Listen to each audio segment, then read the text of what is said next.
Welcome to calculus. You will master complex problems, but forget how to add.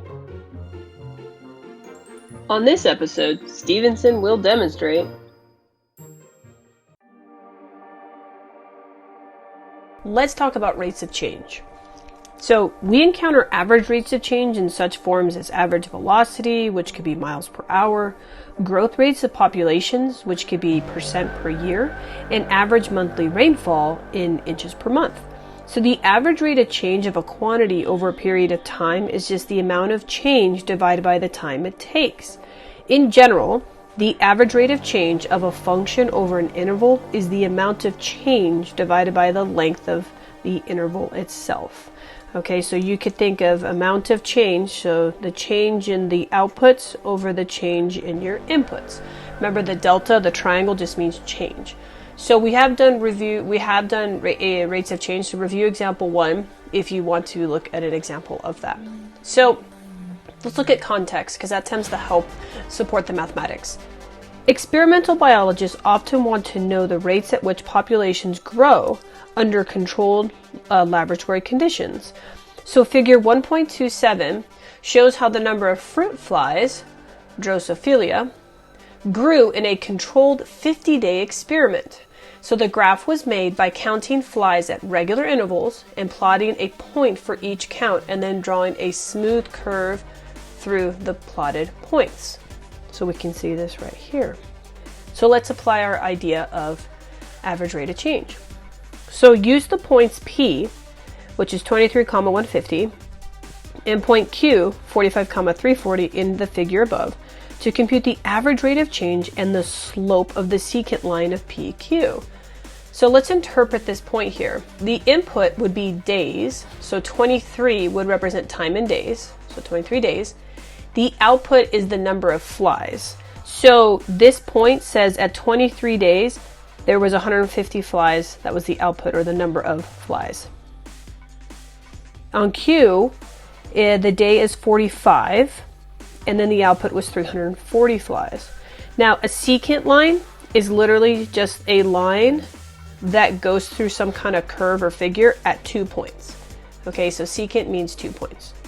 So if we apply average rate of change here, and we have the ordered pair, so if we do the change over the population over the change in time, we get 8.6 flies per day. So that would be the average rate of change, or about 9 flies per day from this day 23 to day 45. Now, this average rate of change is also the slope of the secant line through 2 points, P and Q, on that population curve. So remember, the secant line is just a line that goes through a curve at exactly 2 points. We can calculate the slope of the secant line from the coordinates P and Q as the secant slope. And again, we get the same exact result. Now, as is suggested by example 2, we can always think of an average rate of change as the slope of a secant line. So in addition to knowing the average rate of change at which a population grew from day 23 to day 45, we may also want to know how fast was the population growing on day 23 itself. So to find that out, we can watch the slope of the secant, PQ, change if we move this Q value closer along the curve back towards point P.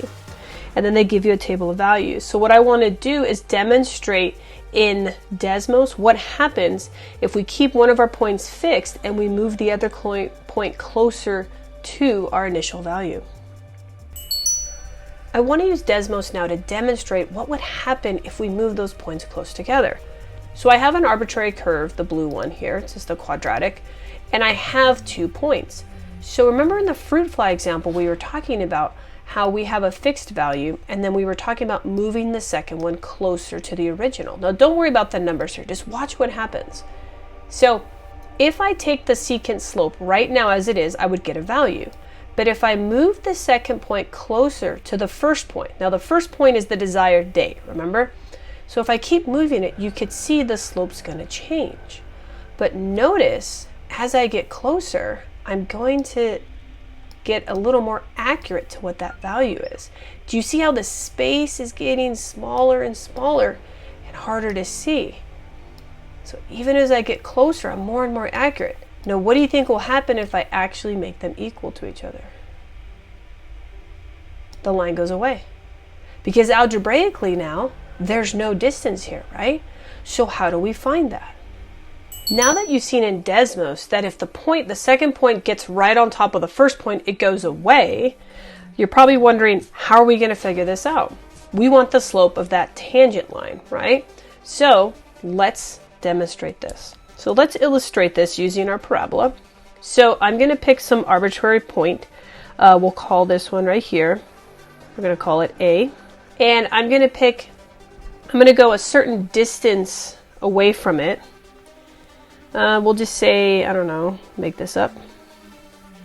Let's say we're going to go h units along. So this point, the x coordinate would be a plus h because it's the distance h units away from A. And the output of this point is going to be my function evaluated at that point. This point right here, this is going to be f of A. We want the slope of the tangent line at A. We don't want the slope of the secant line. All right, well, let's start by doing a slope formula. If I want the slope of the secant line that goes through both of these here, okay, then I would do the output of the second spot minus, so you can think of this right here as A plus H, minus the output of the first, good so far, all over the x value of the second one, which is A plus H, minus the first one. Now, do you notice anything in the denominator? Do you see how A minus A here is going to simplify out? So we're going to have, so this will give us the slope if I want the secant line, but I don't want the secant line, right? Remember, I want the tangent line.